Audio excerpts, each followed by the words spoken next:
Cameroon, Bandou, Africa, Bandou, to the world, Bandou. Suis Sa Majesté, sénateur Clétus, le Nzé. Quand je parle du respect est mutuel, les amis. Nous respectons en tant qu'Africains tout le monde. Mais la question fondamentale qu'on a le droit de se poser, c'est que est-ce qu'en face, on nous respecte? En face, c'est où, c'est qui? Ça, c'est une autre question que ceux qui me regardent vont se poser. En face, c'est l'Occident. Notre rencontre avec l'Occident, les amis, c'est, on peut dire sans se tromper, que c'est la malheur ou le malheur, voilà, désolé, c'est le malheur, I don't talk French, c'est le malheur du peuple africain. Le malheur que nous avons en Afrique, c'est d'avoir rencontré la France. That's exactly what people should know. Not only France, but the Western world, Great Britain, Germany, all the European countries.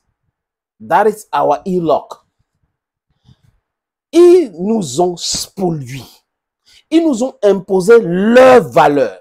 Donc, on a des gens qui viennent en Afrique, ils veulent vivre comme des Européens. Et c'est business à sujet, il n'y a pas de problème. C'est-à-dire que vous les voyez les Caucasiens, les Européens, quand ils arrivent en Afrique, ils ont leur quartier, ils sont là ensemble. Ils pratiquent leurs choses, leur sport et leurs valeurs, ils ont même les écoles.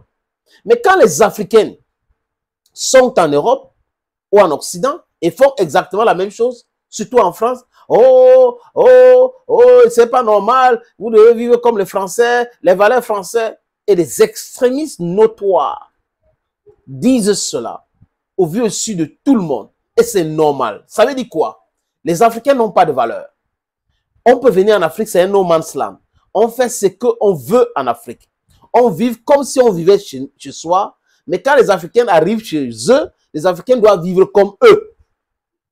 Donc, do unto others what you want others to do to you. Quand vous êtes en Rome, vivez comme des Romains. Mais, donc, Rome, c'est seulement en Occident, les amis, parce que c'est une figure de style. On dit non à cela. J'ai fait beaucoup de podcasts où j'explique en français facile, même il vous n'avez pas tagotok et il faut pidgin. Comment l'Afrique était.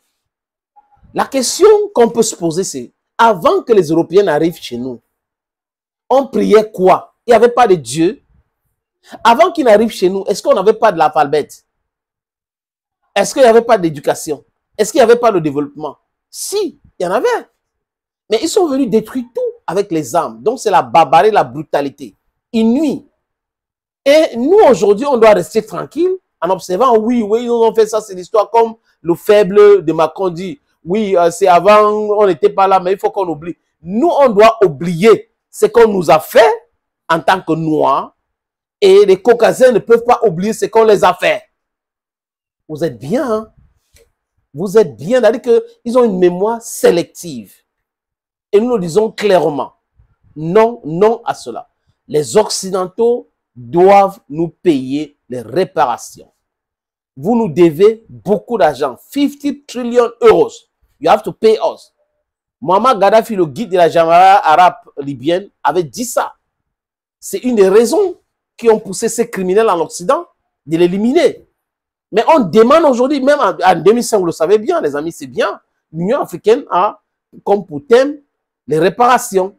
Donc, les Européens doivent nous payer pour avoir spolié, tué, violé, désabusé des Africains. Prenez le cas du Congo, Kinshasa. Regardez le Congo, Kinshasa. Toutes les familles riches en Belgique ont pillé le Congo. J'ai dit toutes les familles riches, sans exception, détiennent leurs richesses par le pillage du Congo. Tous les hommes d'affaires riches en France détiennent leurs richesses par le pillage de l'Afrique. Tous les hommes d'affaires riches en Angleterre détiennent leurs richesses par le pillage en partie de l'Afrique parce que le Royaume-Uni a colonisé pratiquement tout le monde entier. Donc, il y a d'autres peuples que les Anglais ont pillés. Voilà donc des gens qui essayent de nous donner des leçons. Les amis, we have to say no to this nonsensical nonsense. Regardez l'économie française aujourd'hui, les amis. C'est un lambeau. Vous savez pourquoi? C'est en partie à cause de l'AES. Le Niger, le Mali et le Burkina Faso. Les Français faisaient quoi au Mali? Le pillage de l'or. Et il y a un politicien français faible, le monsieur Scooter.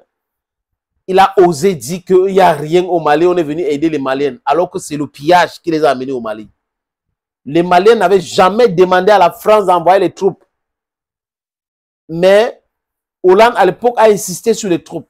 Parce qu'il savait que ça doit les faciliter le pillage du Mali. Les Burkinabés aussi. Il n'y a rien au Burkina Faso, c'est un pays pauvre. Pendant ce temps, il y avait l'or dont les Français pillaient. Ils ont une réserve d'or énormissime. Mais est-ce que la France produit l'or? Les Américains ont aussi. Est-ce que les Américains produisent ça chez eux? C'est quand même incroyable. Des choses qui sautent à l'œil. Mais le commun des moteurs ne veut pas poser ces questions, peut-être par peur ou par complicité. Les sous-préfets qu'on a en Afrique imposés par la France sont ceux qui sont en train de faire honte en Afrique et au peuple africain.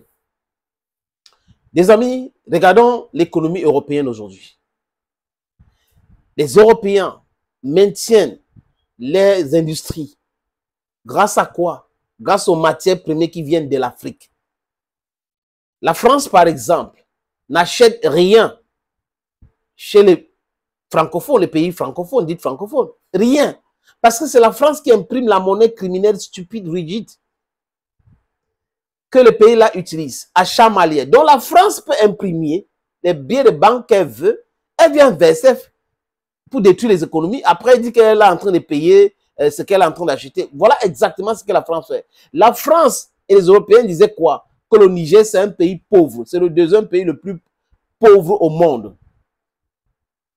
Mais 95% de l'énergie nucléaire française, la matière première venait où? Du Niger. Areva et après Orano. C'est incongru. Ah, si vous regardez bien le Niger, il n'y a même pas le commencement du début de la construction d'un central nucléaire civil, même mini centrale nucléaire civile pour l'électricité. Il n'y a jamais eu ça. Depuis 107 ans que la France a pillé ce pays-là, les amis, on n'a pas eu ça. Donc, sanctions contre la Russie, sanctions contre ceci, sanctions contre cela. Il y a un enseignant en Allemagne là qui s'appelle Bruno Le Maire, qui va mettre l'économie russe à genoux. C'est ce que les pays du G7 ont dit. Ils répercutaient seulement. Qu'est-ce qui s'est passé? Ils ont décidé de détruire leur propre économie. Les gens qui n'ont rien dans leur sous-sol, les gens qui passent l'état à piller les autres. Ils poussent les autres à réfléchir et à stopper le pillage. Et, conséquence, la souffrance s'installe. Le peuple est en difficulté. C'est de ça qu'il est question. Regardez l'état de l'économie française aujourd'hui, les amis. La France est un pays super endetté. Il dit super endetté. Ceux qui sont en France, certains sont en train de quitter la France pour aller ailleurs. Parce que la situation économique française aujourd'hui est grave, très grave. Et quand vous avez un jupitérien comme président de la République, quelqu'un qui est imbu de sa personne, qui pense qu'il est intelligent alors qu'il est moins intelligent, ça donne cette situation économique de la France. Et Jacques Chirac l'avait dit, que si rien n'est fait, la France va dégringoler et sera un pays pauvre. Parce que plus de la moitié de l'argent que la France a aujourd'hui vient de l'Afrique. Africa is asking you for reparations. Nous demandons que vous payiez les réparations. Thank you, friends. And bye-bye for now. I will finish with this. L'Afrique ou la mort, nous vaincrons.